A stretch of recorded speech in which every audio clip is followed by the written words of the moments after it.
उत्तराखंड के रुद्रप्रयाग जिले से 38 किलोमीटर की दूरी पर कनकचौरी गांव में क्रौंच पर्वत पर स्थित है कार्तिक स्वामी मंदिर। हिमालयी क्षेत्र गढ़वाल में स्थित इस मंदिर के लिए आप देहरादून तक हवाई, रेल या सड़क मार्ग से आ सकते हैं। इसके आगे की यात्रा सड़क मार्ग से करनी होगी। कार्तिक स्वामी मंदिर पहुंचने के लिए कनकचौरी तक सड़क मार्ग मौजूद है, फिर लगभग 3 किलोमीटर का पैदल मार्ग है। देवभूमि उत्तराखंड, जहां कहा जाता है कि कण कण में भगवान विराजमान है। इस पावन धरती पर भगवान शिव का भी विशेष महत्व है। यहाँ हर घर, हर जिले में भगवान शिव विराजमान है। तो वहीं माता पार्वती को यहाँ पर इष्ट देवी के रूप में भी पूजा जाता है। लेकिन आज हम बात नहीं करेंगे भगवान शिव की और ना ही बात करेंगे माता पार्वती की। आज हम बात करेंगे इनके ज्येष्ठ पुत्र कार्तिकेय की, जो रुद्रप्रयाग जिले के क्रौंच पर्वत पर विराजमान है। इस पर्वत श्रेणी पर हिमालय की बहुत सारी श्रेणियाँ दिखाई देती है और साथ ही दिखाई देती है प्रकृति की अनूठी छटा। यहाँ पर ऐसा लगता है कि मानो बादलों से ऊपर तैर रहे हों और आसमान यहाँ से कुछ ही दूरी पर हो। तो चलिए आपको भी दर्शन करवाते हैं भगवान कार्तिकेय के। भगवान शिव के ज्येष्ठ पुत्र कार्तिकेय को समर्पित यह मंदिर समुद्र तल से 3048 मीटर की ऊंचाई पर स्थित है।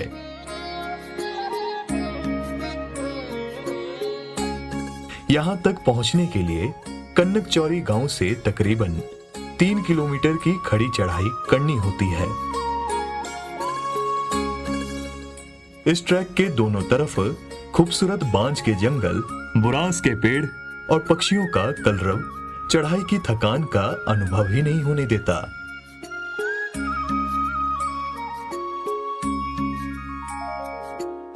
आप प्रकृति में रम जाते हैं और प्रकृति आप में।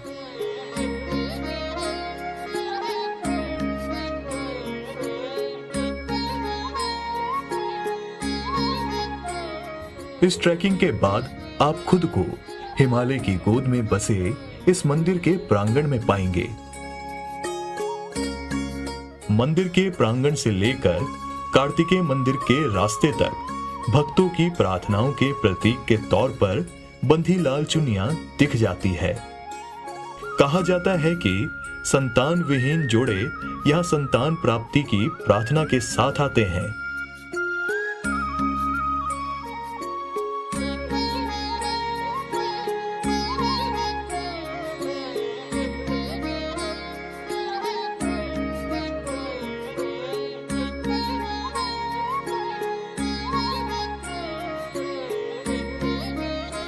दर्शकों, कहा जाता है कि अपनी हार से नाराज भगवान कार्तिक जब क्रौंच पर्वत पर आए तो वन देवियां ही उनका सहारा बनी। तब से ये कहा जाता है कि जब भी आप महाराज कार्तिक के दर्शन करने आए तो यहाँ पे श्रृंगार का सामान वन देवियों को खुश करने के लिए जरूर साथ में लेकर आए। पौराणिक कथा के अनुसार एक बार भगवान शिव ने अपने दोनों पुत्रों की परीक्षा लेने के उद्देश्य से उनसे कहा कि दोनों में से जो भी सबसे पहले ब्रह्मांड का चक्कर लगाकर वापस आएगा, उसकी पूजा समस्त देवी देवताओं में सबसे पहले की जाएगी। कार्तिकेय तो ब्रह्मांड का चक्कर लगाने चले गए, लेकिन गणेश ने माता पार्वती और पिता शंकर के चारों ओर चक्कर लगाकर कहा कि मेरे ब्रह्मांड तो आप ही हैं। गणेश की बुद्धिमत्ता से प्रसन्न भगवान शंकर ने उन्हें वरदान दिया, किसी भी शुभ कार्य में सभी देवी देवताओं से पहले गणेश की पूजा की जाएगी। स्वयं को हारा हुआ देख कार्तिकेय क्रोधित हो गए। उन्होंने अपने शरीर की हड्डियां अपने पिता को और मांस अपनी माता को दे दिया। कहते हैं कि ये हड्डियां आज भी मंदिर में मौजूद हैं, जिन्हें हजारों भक्त पूजते हैं। पिता के आदेश पर ब्रह्मांड के 7 चक्कर लगाने वाले भगवान कार्तिकेय का ये उत्तर भारत में एकमात्र मंदिर है। कार्तिक स्वामी मंदिर के पीछे मान्यताओं के अनुसार एक बार देवताओं में प्रतियोगिता हुई, कि जो भी सृष्टि की सबसे पहले परिक्रमा कर भगवान शिव के पास आएगा वो सबसे बड़ा होगा और उसका पूजन सबसे पहले किया जाएगा।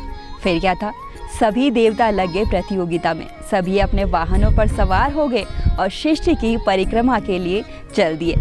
भगवान कार्तिकेय भी चल दिए अपने मोर में और मूषक में सवार हुए गणेश जी। लेकिन गणेश जी ने गंगा स्नान कर भगवान शिव और पार्वती के ही चक्कर लगा दिए।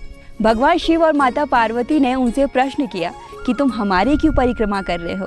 तो गणेश जी का उत्तर था कि हमारे लिए तो आप ही सृष्टि हो। सभी देवता इस पर प्रसन्न हो गए और गणेश जी को सबसे पहले पूजनीय माना गया। लेकिन जब भगवान कार्तिकेय पूरी सृष्टि की परिक्रमा कर वापस आए तो नारद मुनि से उन्हें पता चला कि गणेश जी को सबसे प्रथम स्थान मिला है। इस बात से नाराज होकर वो क्रौंच पर्वत पर आ गए और यहीं पर समाधि ले ली। तभी से कार्तिक स्वामी यहाँ पर विराजमान माने जाते हैं। मंदिर के प्रांगण में मोर की मनमोहक प्रतिमा है।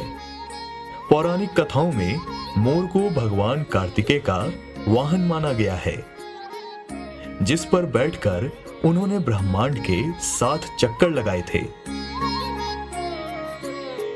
क्रौंच पर्वत पर विराजमान भगवान कार्तिकेय के दर्शन के लिए राज्य के साथ साथ देश भर से श्रद्धालु आते हैं। दक्षिण भारत से भी यहाँ बड़ी संख्या में भक्तगण आते हैं। दक्षिण में भगवान कार्तिकेय को मुरुगन और स्कंद नाम से जाना जाता है।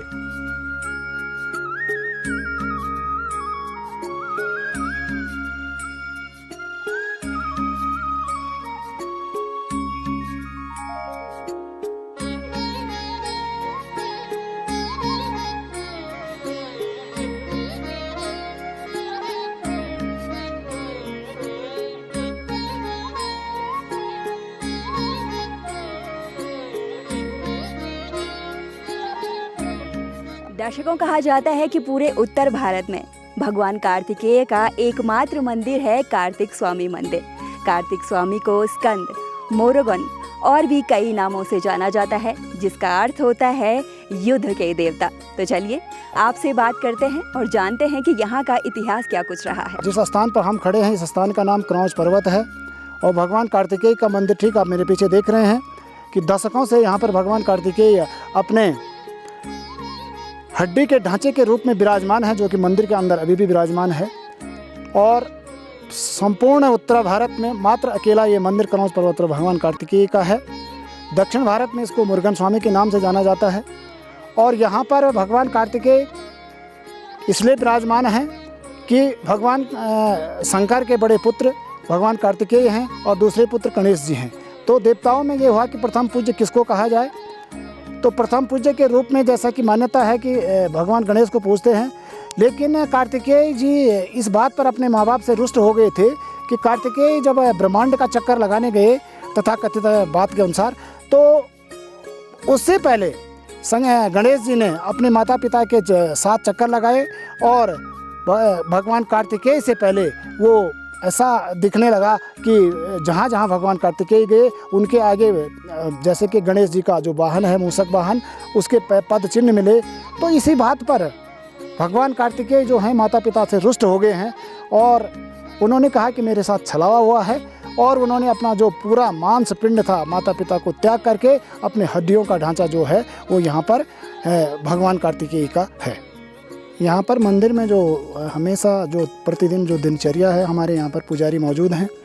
वो सुबह यहाँ पर आकर के सुबह 6 बजे यहाँ पर पूरे विधि विधान के साथ पूजा करते हैं और आरती करते हैं। उसके बाद फिर शाम को यहाँ पर सायंकालीन आरती होती है।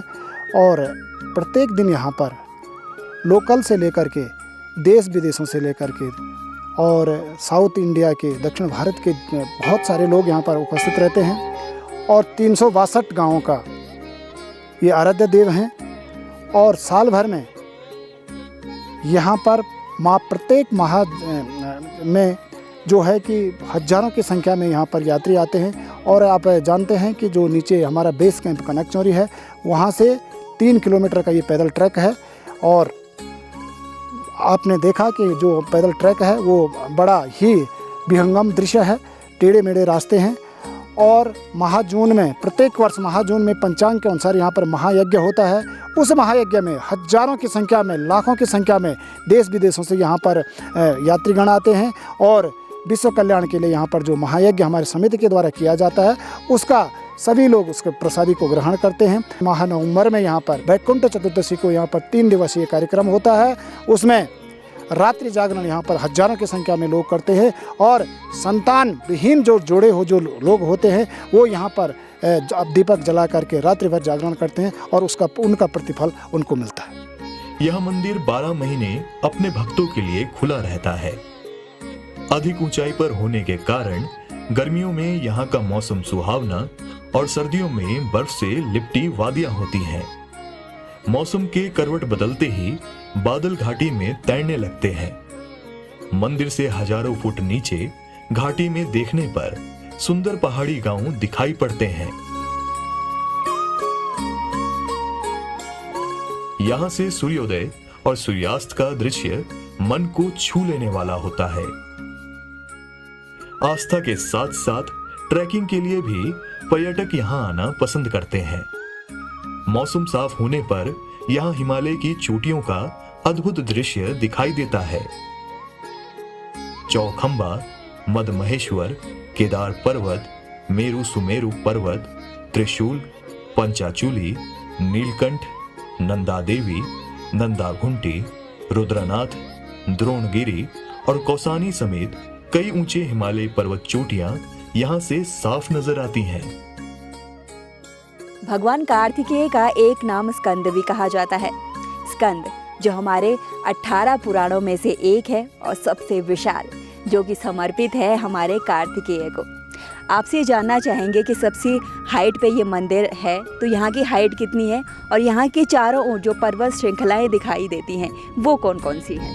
जी, ये कार्तिकेय स्वामी मंदिर की हाइट लगभग 3048 मीटर है और यहाँ से जो पर्वत श्रृंखलाएँ दिखाई देती हैं, बंदरपूज, केदारडून, केदारनाथ और मदमहेश्वर, चौखंबा, बंदरपूज, नंदा देवी, नंदा घुंगटी, त्रिशूली आदि अनेक पर्वत दिखाई देते हैं। जी, यहाँ पे हमारी मंदिर समिति और अस्थायी लोगों के सहयोग से प्रत्येक वर्ष महायज्ञ पुराण वाचन का आयोजन किया जाता है, विश्व शांति और क्षेत्र के कल्याण के लिए। कार्तिक स्वामी मंदिर यूं तो साल भर दर्शन के लिए खुला रहता है, लेकिन अक्टूबर से जून तक का समय यात्रा के लिहाज से सबसे अच्छा माना जाता है।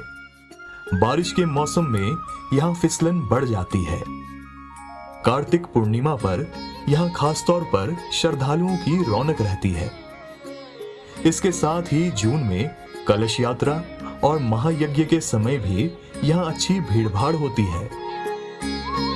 चमोली और रुद्रप्रयाग के लगभग 365 गांव के लोग भगवान कार्तिकेय को अपने इष्ट देवता के रूप में पूजते हैं।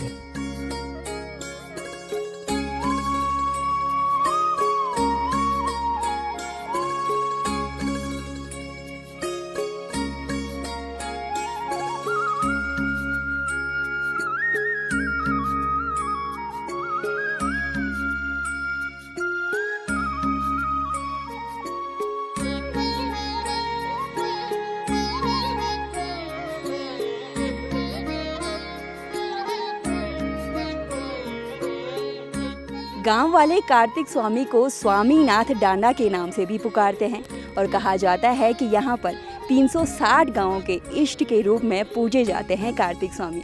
अभी हमारे साथ कुछ श्रद्धालु मौजूद हैं, तो चलिए उनसे बात करते हैं और जानते हैं कि कैसा महसूस कर रहे हैं यहाँ पर आकर। काफ़ी चढ़ाई चढ़ के आए, बहुत परेशानी हुई आते आते, लेकिन यहाँ आके बहुत अच्छा महसूस हुआ हमें। आज सभी श्रद्धालु कब से सावन के महीने से लगे थे हम कि जाना है, लेकिन आज मौका मिल गया हमें आने का।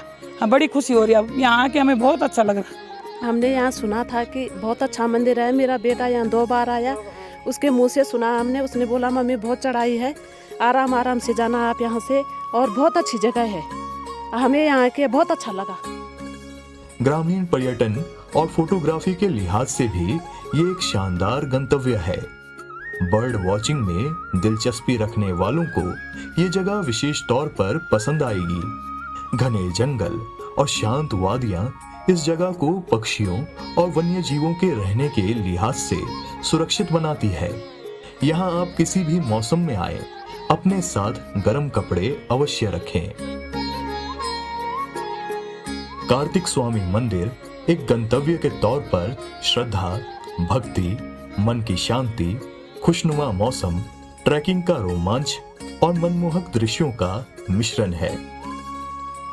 वाकई प्रकृति के ऐसे खूबसूरत नज़ारे सिर्फ देवभूमि उत्तराखंड में ही देखने को मिल सकते हैं। इतनी ऊंचाई से जब नीचे के नज़ारे हम देख रहे थे ना, तो उसे शब्दों में बयां ही नहीं कर सकते। भगवान शिव के ज्येष्ठ पुत्र और देवताओं के सेनापति कार्तिकेय को समर्पित इस मंदिर में कहा जाता है कि कार्तिकेय आज भी विराजमान है और उनके कंकाल आज भी यहाँ पर मौजूद हैं। तभी तो क्रौंच पर्वत पर स्थित कार्तिक स्वामी में श्रद्धालु किसी भी महीने में आ सकते हैं। तो उम्मीद करते हैं आज का ये कार्यक्रम आपको पसंद आया होगा। जल्द मुलाकात होगी, तब तक मुझे यानी संध्या सेमवाल और दूरदर्शन उत्तराखंड की पूरी टीम को दीजिए इजाज़त। नमस्कार।